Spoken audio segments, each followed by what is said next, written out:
Ebia we free Russia memo. Ebe PM Ghana ha ebusua jai. How are you? Follow me. Then ya must say a trewes. Na ni videos wo publish ye egu ntintan fidie ni so no empanimfo ekire mu se wonu mu gusu ye hwehwe baby a wakohye bia ye beche no MPB enso akasa akyensem afa ho de ensam ana odi ato dwai Ghana Health Service wonu mu panimfo enso na de krata abayi o wonu se aye bia ye yenkase wa ye bia atwaso e kame ense nansan civilians ana se adehye a wonu wo memu eye ani ne ye de yense keka ayi mpanimfo a wo mu de wo mu dwuma ewo ayasabia ahodo wo mayin wo mu kyensem bi mo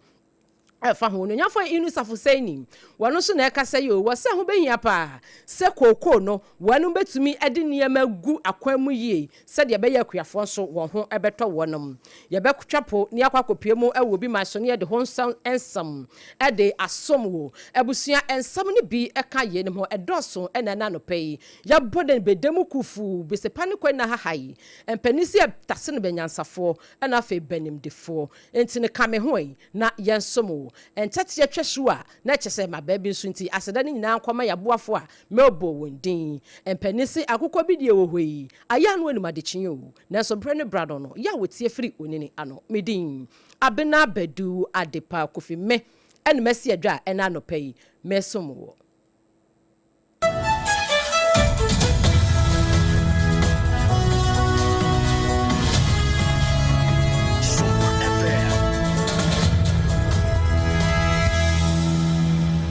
Abusia me da se me free samna se ede amane ya hyase emfiri apomuden aya asabia ahodo mu ewo mayim ya nyina ye wo ha yenka bi nhemu ene ehu se yeso obi ba yira na ba wa yira no koyira wa ya asabia ya wo no be se nefu ano pone nan akwada be ma fanfan baby boy pa na akwada yira yeyi na aposifo na afa ya asabia empanimfo a no omu ye adwuma wo sa abre na ne omu CCTV ehuntahunu camera yi bi bo ho enti yenkwohwem wo mu yanso obi na kuya bibi da ne nsa so te se oba wakwa wo ayi no ya enwe onu mom ne kuraba ne mom bia na asew ana ni nua pani ana o maame ene kuraba ye de ntoma kura no omhwemu na kyerese baby tifu maame bi na akwa wi asa akwadai abusua yi wanim sam na mu ana onwanyamfo kwabena minta kando ya wo yeswani a wo hye apomuden bia eho wono ode eye working visit kopie mu wa ya asabia ho no koye no ana odi tu dwa se ho behia pa ese aya asabia adwumayefo anesefo adokotafo cleaner kuka ene obia wo dini de wadini so ne yebo entini de ya yedi mudini guso na bia ye de nurse ne ya de atoso bia doctor na odi ni wase bia sanitation officer na odi wase postmaster na odi wase ho behia pa si ye behyemu kena ewo ayasabia ahodo wo mayim na ebra wode sansami atudwa ewieye no ene wo kire mu sei se wo hwe sede mamprobi pore clinic ho etie na wo hwe sede ayasabia atichi adehye pa adehye pina so netimi ekoho esanse eye pore clinic wo hwe yade a wonom ehwe ne ho no anya asem ketwa enti no wo beka kire Ghana Health Service ene mpanimfo a wonom ehwe ayasabia ahodo no ewo mayimu sei wonom enforce enti wo ye nurse ni nurse oba na name tag emo oboso a mpanimfo wo ho kwan se ye catch us go home esanse onya yirede ese instructions ya na se rules a ye di gu no obefa so na wonom kire mu se de ekoye ye no wonom kura kan se maame no kura no no wo hye uniform enso wo hye sede ade ne tie na wo no wo kwa no omu kire mu kura so wo hye maternity enti ebetimi pa ba se bia obi na ni connive ye na kyese omu ye pempenso anankro ene omu kwatam baby no enti senka sa bre na nipa na no wo hye uniform no wo kwa wia baby no na ka dini ebo na taade ani mu ana dini bo ne kokoso a enke be hu se asemasini anaso obenten wono ene betam baby no enam sa yoso amampanifo se de omani abre se krodom ye se ni bre enso ja enso wadie omani asoko wo hia onunyanfo kwabena mita kando ka bo se de ni aso enti no Ghana Health Service aban adwumaku a wonom ehye eye apomuden ensam so ese wonom yirimu ba kire wo ba na din emobo so a yenkwahyen ene yekwari nu a kirem de enti a wo name tag na bi mobo so na emo amadwuma de nkoso ebi wasan so kasi so ese se obaba wo no obawu wiepe ne din emmon ho ne badin emmon ho said ye beya obi biada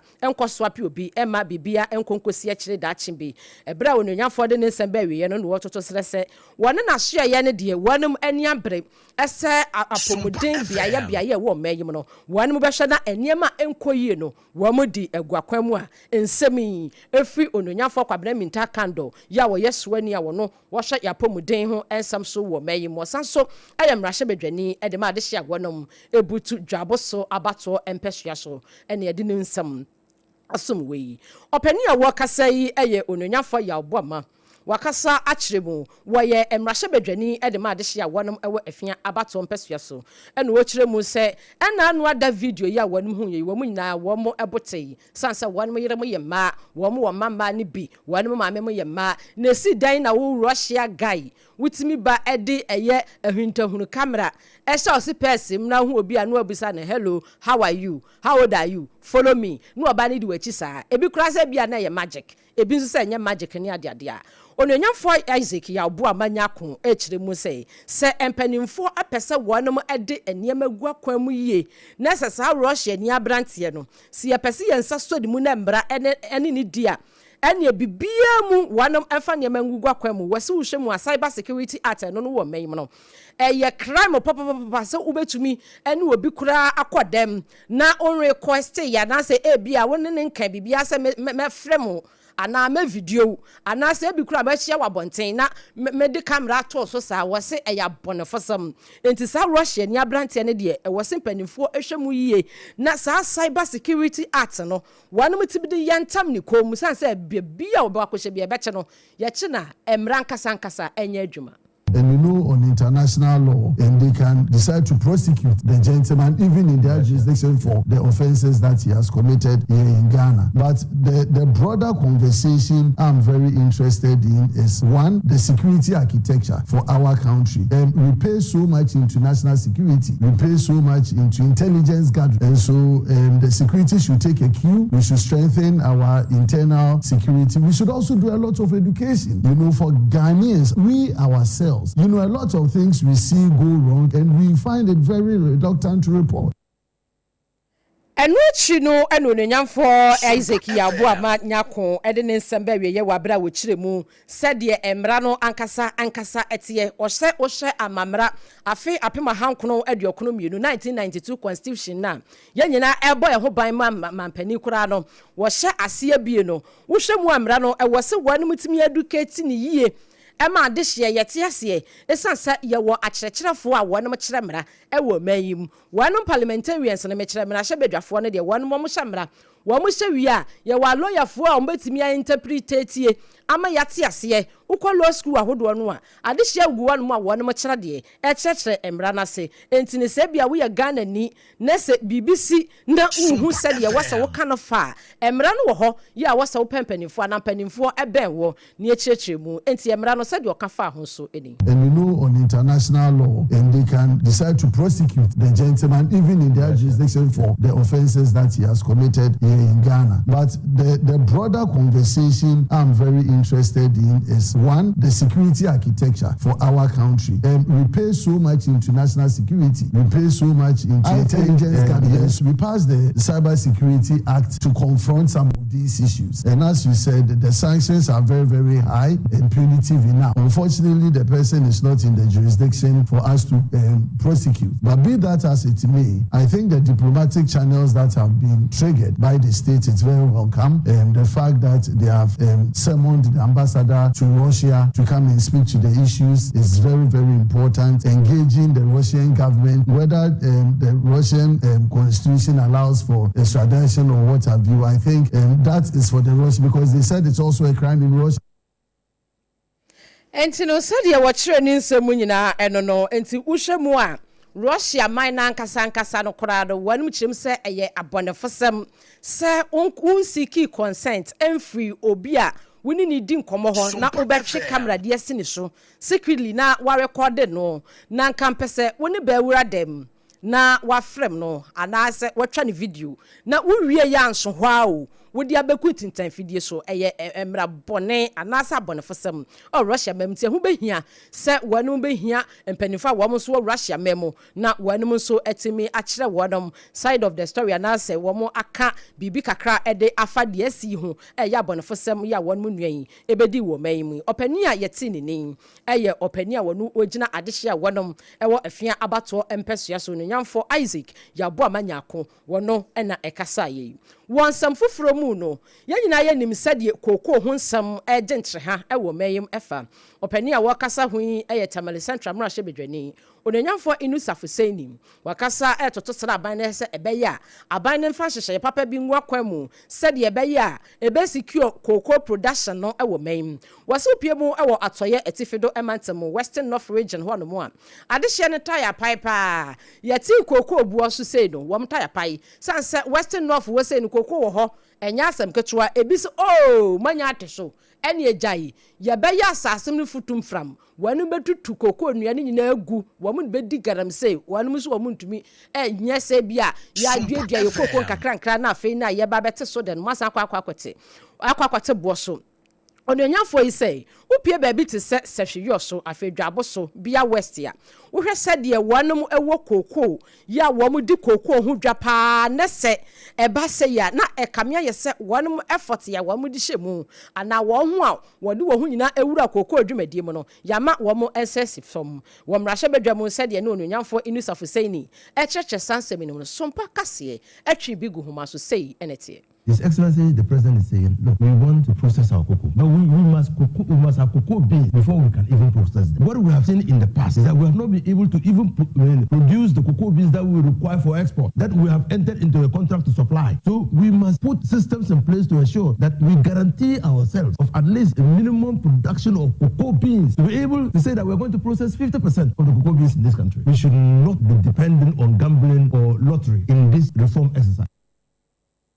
Openi okasa ye eyonanyafo inusafo sei ni wupiemo ewo Tamale Central wonne wo mra hye bedwani eno no so koko ho ensensem si yati su se hu 10 million wono so akire na adwen de afa ho kwan ye wasa aban no efa so na otumi ekeka niema si ani sanse empani se oniema hwie gu ana no hu ni hyehye niema bi so ho no ma ye ntwe menhwie ngu ansa nsa ne abehye ni eso na wa hu sade ni denchi wo no wase utimi position ni ye so kahire na nya mo bi nsom no mo kahire ni na so ase na epeja na fatu ti ase na asa de so na wo ho etumi ato no so wa kyensemo ede afa hoyi ebusua na KJC Company Limited ekoba sempremo no adansie ni mapapa wo makache ene ho wana mo hyase ato adansie ni ma wo mayim akyere yiye wo mo sue hunu wo hunimdie ennim adansie ni ma de beboa wo enti yesa fe ni wato asase afei ena ebia opesu kodi asase ano pacho wuwie ya sesa nkuku nu nkaka gina akọ na KJC Company Limited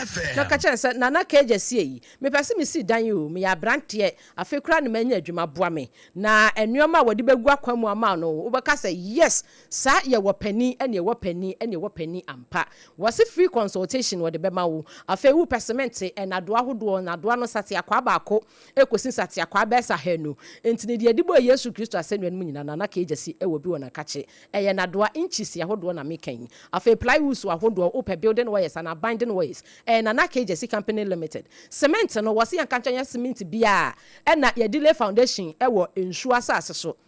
baby wo ho no mabonsa ya afro na ja usika so ya okotoi se wanya cement papa ube le foundation na wie no na adidi ase na anonom ase afei ube si dan na sisu no dan ni fa pempapa bia da chie si wa na bete yiram na chese buagu kona na KJC ne mu a wate roofing sheet ya hodo nchese de bodan so wose frama jampentru du befa ensu anu odene ebeto enchese no still strong emu mu bonto krontokro da enframa ntimi ho no enkoto baby na KJC Company Limited enkrobata dunsia ni nyina da no my Ghana mu ye wo baby a na chese mantam dunsia no ya biebie enkrabata ne se de be ben wa boboa no ema wo so watumi ni andi dwa wo beto ye niema idugu ka mu koja free kumasefo ene nkranfo munyi mai na monfre empanifo wo 0204 355 040 Leicester Company Limited osa ya choose ede na adi choose Yas toothpaste any Yas toothbrush na me pacho wo ukodwa so a ye wo Yas toothpaste no ye whitening one ho ho eno emausi apai fita kama okasa hwehwe sham afei ya wo yas total care eno no nka wanka wa bi na hwehwe osena se ne ntentem ho no ebeyi ni nyina ama wo so wo sen ya fe afei wo sere ya confidently wasere yie ehu sa wo sen ya fe afei ya wo yas toothpaste yankasa ho no mo eno no enkwada pepa sanse ede sede tie no ditwitwi nkwada ase amim se mema no mo pe tina de bia me kanfo ne saade ama wo no ukọ adwaso a wo se wo pe yas toothpaste ene ne brush na no nya den eye ehọ ne ho wo di twitwi wo se etimi wurawura corners eyi babia e ma wo so wanu mu eda ho wo pe ne doso pro mu nso etu agemayi mo am wan kran mo frɛ wo 0501 619 588 Kumasefo so frɛ wo 0501 390 338 yas toothpaste let's start company limited no saving is 2074 na no dido akane no na wonom na obehu se una na so de ahomache bese no nan na kuakua na okokua gya no no wode asi so bi wa na wo kwasem anase na wo ebia na wo kukuom wode asi so na wakeka mu kakra na yedide anopa no fie ho bia ebebo kopo baako ansa no wako school ansa no wako adwuma na woni adagye o empanifo akeka ehehama no hini nuta ene de ekeka ho bom wo mu de esi asom aye abefo ene da social media Facebook yiswe 2074 ebi mu twaniti ya efrenity 74 edrowe mese me kachiro se enya nwono entinu mu ampa edro anwono no mu die ni o e boost immune system no yade bia ya agi ni padua na boso no T74 me pa chokotobi faka wunu a adokotafo de ama won ho enti wunu adokotafo de ni wi atwen be se don hwere ba ko be mienu utimi num ka ho we enchiri hwe ena enya nwono wunu ma te se nsuo se de ani nso etie no T74 enti no wudi ya wadru na anom a eboa papa enya asem koto afese dining table ne so anopa bubobi anwumra akwada nso wabubobi T74 edroi oba wo ma akwada no fo ene ba penfo mpacho nka ho akwada wanya mfinhia du mienu num bi afei mu amaka nyina yenom enyamu ahodene na nidoso puomu pa na obetumi akonkran ha okeshi dragline yede akoguo se chapo Kumase Ashtown kwale na keba ho yede akoguo nom obetumi afrem penifo wa homan so 0240 0246 073 498 0246 073 498 na T74 penifo enyo so ye to samono eso I want some food from Kratay every Ghana Health Service. Abaya Jumekwa wanum Esha Apomuden and some so. Opinion and sa Esha Kratay ase. Dr. Samuel Kaba Akuria na oya Director General Edema Ghana Health Service. Wakasa atremu se kamia yese nansɛn. Nina asemesi ana obentin nu obawura ya asabia bi. Na se hu social media videos bebre ya wanum bro security personnel bi wa ya sabia bi asefem wanum bo no kra ma ne toba ha na obi nim the security man ne ye ya wa ya sabia ho na wu be hya wo ye ani sedi asam ene wo ka kire no se response ben wo de man no ya ye hu so wabo na ma fam wa fe wo motam na kaja fe na mu fansuomra wo nsanka wa wo ya age wani so na mpanifo obo ma ne akire mi se enough is enough ma ye bi ye enye se ma ye bi amonto aso wani mu kirem se bria bibia si na ebia wo se wo hia mu nkirekiremu a empanimfo asabre no won wa ya asabia ha wo mo ho ubetimi acomplaini anase ubetimi de sa wonsam no akwakoto wanim enti won mo ka kire Ghana fo nyina se bibi ha wo unti bibi ase wo bia ye obibi ankoyie enfomso batani pa ho bompanimfo mane na wuntimi mfa emransha wonsam entwetwa nipa asum left and right na mo bua nurse fo bi na mudi wan tem na mo ye wonum sebi de ensem fata wo mo nso ni ho aye ni ho ubeyade ubekwa aya sabia anesifo nyina se ye nhwewo a hu be de hu na kyesa wo ye hwan untimi ye hwemenye yi entini mpanimfo aka kyempanimfo nso se wonu besrada wonum nso fa ne mangu akwamu papa emfa ma wonum sede be ya ebetimi aboa wonum nso dwuma wo mu die no ebebo adwumayefo no ho ban na afia yafo nso a wonum ba ya sabia hodo wo mayim no wo mo nso abo wo ho ban na bra mpanimfo ede wo mo nsem ba wie ye wo kracha yi mu and what much them say. One more because was woman ne Ghana this year by year Juma boom. A fay security agencies no opposite for a fay one more banje ye woman you know. Woman in a year Juma, woman no more and a year Juma. And tin say BBS one more catch it. Now one here more and tempire from my yamra. Sansa a debu one more no mono abru woman so na yabrum pinsen the ama womo. And tin ya befre positive for nana hina mumu do ya ne hard drain. And tin Ghana Health Service in penning for and a crater every one headquarters here. When ede abasa wo srem panimfo de esisi nansan no yenhye na yenka ema wonom na attacks ya eba wo adwumayefo ebi so no wonom so entimi enya wonom asomdue papa mfanya adwuma Dr. Samuel Kaba Akuru Yira Director General Edema Ghana Health Service wono ena nensa ehye kratai ase yatwan samono eso ewo ensamfo from ede amawo researcher esanso a fellow at the Center for Democratic Development CDD Ghana Dr. Kwame Esiedu Sapon wording some atujwa a wacheche mu se said o my Ghana yehye ekwan ya yefaso ekọ ayasabia hudomo na yekohye ye ho yade na wohwemu a eniema bi wo hono a wobehye na ankosi yie esanse ukoi se ukwa akọboa anasa ukwa akọje ayahye ewa ayasabia kronso be wiase no na enam odwumaye ni bi so wa ayasabia ho na sebi why you gone too soon and wetin nananom siedo ni nyina eye abrantie bi a no onu mu kire mu se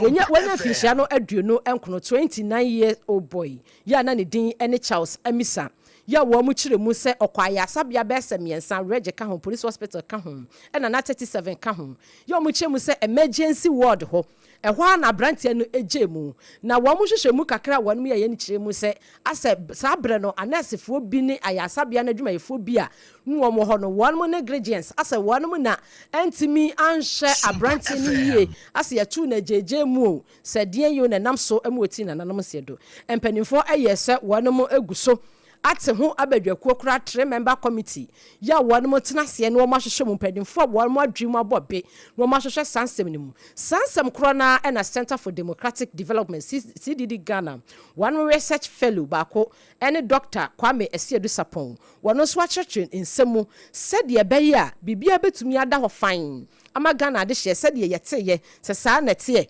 anase eye bibi foforo na Ghana mpanimfo nso wono fa ne manwu akwan mu said ye be ya de hye kwa ya sabia ye betumi ahwe wonyi everything brought down to the labor syndrome. So it's something that we are facing. But this particular issue is an emergency case that happened at a spot, and we need immediate attention. We don't provide holistic medical care. First is to provide in hospital. So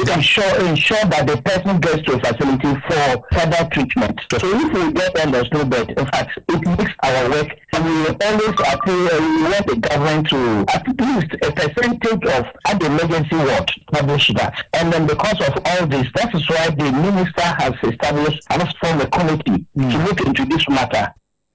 Said Yabaya Yabasha sa assemnimu eye ama ebusuya sabre wadiduku abawan yam ya wanida kotomo jemu no womonso ebetumi enya atentrene ne de ama won ba no se sa nete se ayasabe adwuma yefo no na anhye eye Charles Amisa yie eloti na nanom se do a eye rehosempa ya Dr. Kwame Esiedu Sapon oye research fellow at the Center for Democratic Development CDD Ghana wono so ache sansemi wonsam foforo mu no yetonsam no eso se no so se utie nsemi e wo SOMPA 106.5 FM yeni yanuanom nyina eso nana kejesi no sia bremu kase ene yede somwe opani a wo kase yi eye Dr. Ayensu Dankwa woye emrahye bedwani edema esikado ketan na owre mami achechemu sede efa no wanu asabi ehye wonsa ese wanu nsisi suku adan afei dormitories yahodo teachers quarters yahodo mema eye adesua bia se ebia schools wo mayim no wo kiremu se ube mu ewo esikado ketan wanum empesua so wonu a wanum school bi ewo ho wohwe se de school no aye na empanifo etimi aka kane masi ani na wanum abo adwumaso no wo hwe ani pa ebra woni yensem twere ni Ebenezer owusu ansa edi nkomo yi say enekoi. In the technical schools, we also went to a Cyprian technical, giving them a 2-story girls' dormitory, also with a separate restrooms for the girls, and also with the teachers' quarters, a 2-bedroom apartment for the house mistress. We went to Methodist Secondary School, Mesek in Kansarodo. We are also doing the same thing for them. So today is one of the days that has never happened in the history of Iskaduketan, from when we were part of Secondary and then when we actually became on our own the last 28 years. So for me, I'm very excited. I'm happy. I'm so excited about this project. We will be done in less than 12 months. The students will move in, will come back and do commissioning at that time, and then we will move on to the rest of the schools. I still have 2 secondary schools, Ahantaman and Bishop Portes. I think Bishop Portes of all my schools has the most. Openi okasa ye Dr. Onyonyamfo Grace ayensu dankwa esikado keten emra shebedwani osanso deputy minister edema health ena okasa ye enti di ono odi asi nani so ewo ne mpotemu se wohwemu a adesua bia be se mienu miensa wanum suku adan no se de tie enkoyie enti ewo se woboa wonom ena wo si sa suku adan bi ene babia nkwada no beda boys dormitory, girls dormitory, afa teachers quarters ade ama wonom a yensem twene ebinizo wusu ansa efa so ya wode sansemi tudwa enu achi no Madam Grace Eshen wono ena tibre kese ya wo butu Methodist Senior High School no ewo Kasawundo ano ewo mfemfene emantamo wono so sedie wo kire ni nsem kakra ebra wo se nani aso de ononyafo yi aba beye empo no de onwie ye kora nti na watimi aso sada yi kora wodase help the future of the children in the community and reduce the financial constraints on our parents. We assure you that when the budget is brought, you form committees to maintain it and expand the lifespan of the structure. Thank you very much for your Mami ono so ekasa ye Madam Grace Eshen upiemo ewo Methodist Senior High School no ewo Kasawundo eho ena wono so wodi ne nkuyi setibre kese ya woda school na no ya woda mpanimfo ase afi ya ban so woda na se ensem yensem twene ebinizo wusu ansa ena de som yen just what kenke ebusua eyetwe Ghana cedis pe upe enkradokono tu aton ema wonso ukomu hare wudi si kwanchen so ayeto yellow corn na mpanimfo se eyetwe cedis pe ne ebo no utimi di 5 utimi di 7 afadwuma de bia wudi bia betumi aba betu dokono bia kwakwakoton enkra ha se ye wodome commercial bank nachi Friday na yafa dokono bi mreo birthday party mo wade aye dwumadie bi ansode mo conference mo penkra dokono dia just what kenke ani ye kanfo dia ma dokono ni mu wade enkafo no mu ema ne 0256 068 832 na Joseph wanyo so Dr. Tamoda so se medima for herbal center no me pa cho fa yade ya chronic no krankro no e woni padua no so bra o han somebody no so ajai watch no ba ko left and right or the time e to yade no so dia mo bete ne se te pokwase mayira won kan he kona yade no nyira ebu akwa agogogo no ogo yade no e wa asante mantem emfama wo stroke ye ndweye obetu ase afri ni padua no so siade de mu odene de bia nko a ufumpi ni uchepe de bia wonko ba bi ya ko Dr. Tamoda so diabetes se kire yade prostate nsensam emema ya no makọ no ma check in tentem na yansho catheter me pato hypertension afei eba no wo liver no ho nsensam okidi ho nsensam Dr. Tamoda so betu ase mo pawo ni bi mo bre me pato ba ni be ma ni nyina monko Dr. Tamoda so no fata mo nto so na munya bebi ngengen ento mo nice so fre no e was 0244 774 282 and 0500727215 ebusua safei en waso wafidia ye gi abro front craft so yi aba na mom ensem a ye di kan aboboso bi ede amount enese Onyonyamfo kwabena minta kando toto sere eye abaya dwumaku a wonom ehwapomuden ensem so mekire Ghana omo hwapomuden adwuma so Ghana Health Service empanimfo se name tax ya okase wose wonom de bobo womo buso no yemfo ema no enya adwuma ewa ya sabia hodo a yedi munsem asom wo afei CDD Ghana wanum researcher bako Dr. Kwame Esiedu Sapon wakasa chemu se ehu behia pa se 29-year-old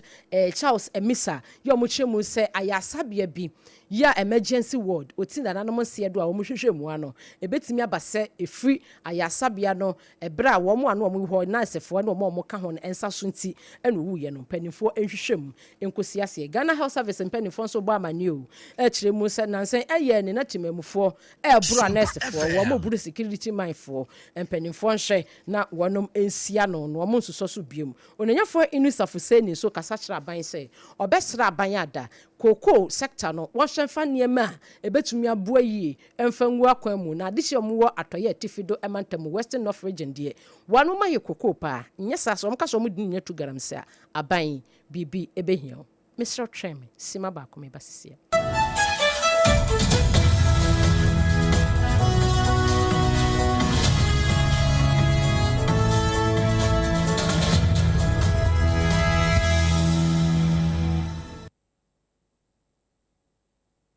Ewra, me pacho bra na me hwa de wo bag yi. Bra, aden, enen so biem. Hey, time heba me hwa ya me kan se yi ba akun. Ane wayi me yensen. Bra, sanya time heba me hwa esia gyimi ni me fiefo enya de abako ebeso yen. We de udi se ofa ni nyina. Time heba me hwa, me kase me di one dance ya heaven ene de mekwa akopie. Enti se malaria, we draw ne time heba mixture. Enye enu nku o, de nanum ato a wontimi ani die no. Time heba mixture duro no ene ye ma wo. Oba a wafa afuro de wo ma akwada no fo. Ene akwada woni mfie dumienu entimi num aduro yi bi. Se obeto aduro yi bi anoma, hwe se wakọ hospital anase lab ame yehu se wo atridie malaria yi bi ansa. Se o petam heba mixture enu dudu atu a, fo ani kire KNG Herbal Center ewo Emrom Abidjan House. Ana ba akoso wo atonsu Monaco Junction. Eno echi obenya bi atowo over the counter medicine sellers. Ene herbal shop dodo na emu. Fre 0244 417669. Kayo, set time no TIME. Time herbal mixture. Afi malaria fever bi adani ziba ewo munu be tuako. FDA aji ejadi enkratu yi atum. Medo edrano pa wutimi to wo boase etwitwiwusi o ado na so ni se me de yas toothpaste and the brush and the twitwi mesima menya homka senti na ye bokoyi na me de me all time favorite yas herbal toothpaste and the brush aboa me amasesei menum nso a enwunu anasa de ehia me semfimfem me biem na wo hwasa mesi aye fita sesrecha homa na eti brightens yas whitening toothpaste and the brush and the midi shimisi enti na wo se afei na yas total care gel toothpaste and the brush ni de ebo wo se ho ban demu ni nyina ema wonum ye sham. Oh yes, enu krotrodo yas herbal yas whitening and the yas total care gel toothpaste and the brush abusuan chamfa se wo pedudu tu e won kan ha for Leicester Ghana Limited and was 050-161-9588. Leicester Ghana Limited and the yas toothpaste mo ahodo and the brush abadwa so abeboy Endpoint Homeopathy Clinic Ghana had the obi enim sesa ye prostate na baby omutimi ye screening ema hu ni ye etu ase a na ye Endpoint Homeopathy Clinic anase ye kidney ye liver problem wo fa baby na adjujo na de fa ne premature ejaculation no a be ma bi a wo ne wodofo akwakwahia ase wo di ne ho agro ase wo tonte ene ye bra Endpoint Homeopathy Clinic na ye moa wo ema ne mema mo pa wo ye Endpoint Homeopathy Clinic wo mo demufo yare bia infections bi ne wo ho anase bia wo hwa wo fa baby na adjujo kidney problem prostate de ye Endpoint Homeopathy Clinic kuma se ubehu Endpoint Homeopathy Clinic e wo kronoma boy hia e na Accra hanso so de wo mo gina mu ankasa e wo Spinters bebre friend share signboard no huduro na ubusasa wo pe Endpoint Homeopathy Clinic a obia e be kire for Endpoint e wo 0244867068 and 0274234321 Endpoint Homeopathy Clinic wo mo dem fo tontonte yenum nsane e fa adwen ne e fa adwen ampa say na nanu nim se bre bi beba ama tonti na 74 opa ye ne simple T74 abeye aduro tonti na 74 ana T74 asa twe ya dwene asina nanom dodo so se de na dodo bua ma na nanom enyare basabasa no saa na tonti na 74 ana T74 ebu anipadua no ema immune support eti obi onum bie no abre bia ne ho denden tonti na 74 yin so ya ye no se nsuo krokro wa kama enti ba bia wonam bia obetimi de wade akọ samene wa ankefi na ekroyi eda no nko na wie ye wa bra mennom T74 se mennom tonti na 74 menya hoɔden mennom ne da bia T74 yi eye hahama ene ye de aye na DHC ena aframa na ye kama saa no T74 ahoɔden ni apomuden ko a wokɔ pharmacy ana ba bia to nno bia ubenya tonti na 74 yi bia to T74 yi enye ma oba wa fa afuro ana obi a ɔma nufoɔ ana se obi a onya mfie dumienu eto phone 050-162-8931 and 0246-073-498 FDA agi adwadie nkrato yi atom.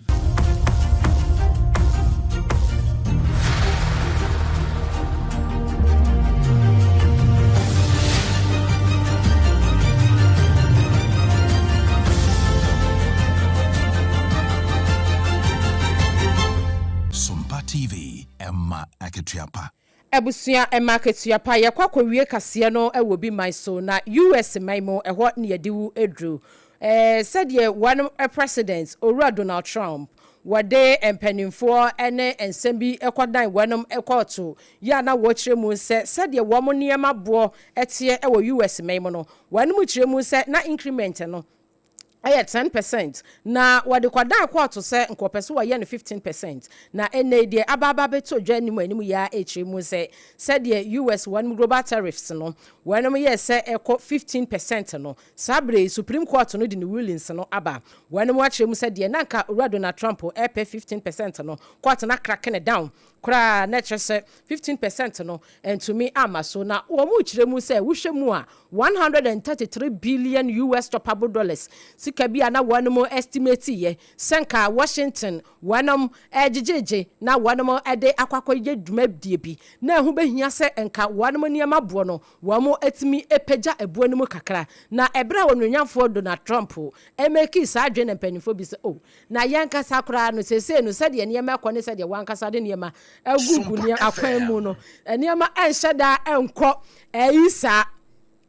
emaye enti no sede court no yes Supreme Court no ewo US memo wanamade wamo de abanu na sa post yi wonu ko post yi ewo Truth social platform so ya na wanom announce we said de ade no akono wamo de na nka wamo nim se wie be enka de wamo epe 15% no na court na wase wonu etimi ewrili na so no mpanifo kire mu se uhwemu a said de omo ehwehwemu a ekosi ye na wanom taxes bia wanam egigie na court no kure kire mu se tax na kura no asa dos no do upiem wo US ya asase so bibia to da so saa entini de wo mutua ne ye yensha na ye manage no kakra na wanam entumi enkika kanema ensiania sansemi ene Supreme Court ya butu US memo wamon so dia ben na no pay ya da ne akire dia ma bibi fufuro bi si akire bi ewu a ye besan so ede ababa som wo abusua yeso ene ye gina ema no sia bremu kase a ya to di na kejesi no sia bremu ekase no yɛde ne nyinaa asi ensam no de na edimu akotene bi NSA onanyafo kwabena mita kando etoto sere abaya dwumakuo ya omo ewo meyi mo mpanimfo se name tax no wo ye nurse ni oba yemfo so fa bobo so wo ye security ma yemfo so fa bobo so wo ye sanitation officer yemfo so fa bobo so na bibia ntimi nkoye wa ya sabia ahodo ewo meyi na ebiewu nso ompani a wono waye emrahye bedwani de ma de hye wonom ewo esikado kitten waye Minister for Health abediatri mami Dr. Grace Ayensu Dankwa wasi esikado kitten waye SHS bese mienu ewo mpotam honom a bia ya mofra ne danye sukuu dan nankasa nye bia ya achachafo danye ntino de esi dani so ya wakotwa homam ya ode aso abafom a wonom ebaba besi sukuu kama ede ama wonom hwesa afentem bibia betumi akoso de woso musiesie ne womo besiesie ne kama CDD Ghana wonom research fellow bako doctor Kwame Esiedu Sapon wono na ekasa se Charles Emisa ya wonya finhia no aduonu nkron 29-year-old boy ya wom kyeremu se woti nananom sedo ya ewa ya sabia bi emergency